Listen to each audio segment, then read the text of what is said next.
Sa number 5 naman, pagsulod sang isa ka kawatan sa isa ka balay sa barangay Estefania sa Bacolod City, dakop sa CCTV.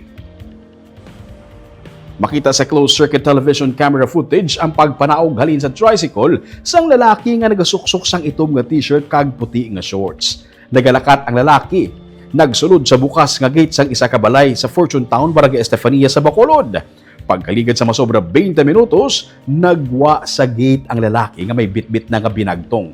Sunod sa tagbalay nga si Job Libahan, Besa, nadula sa iyang kwarto ang laptop, tablet, Bluetooth speaker, bag, charger, plancha kag kwarta. Nagdangat sa 10,000 to 15,000 pesos ang balor sa tanan nga mga ginaligar na kawat. Sunod sa tag-iya, pwersa nga ginbuksan ang portahan sa mga kwarto gamit ang kutsilyo nga yara sa kusina sa balay. Utod na ang punta sa kutsilyo sang makitaan ini isang tagbalay.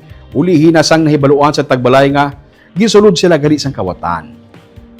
Udto sang August 14 natabo ang insidente kag ipablatter pa ini sa tagbalay sa Police Station 4. Nagalaom si Besa nga madakpan ang lalaki bisan ini ukon na bisan nga hindi na mabalik pa ang iya nga mga gingkawat nga mga pagkabutang.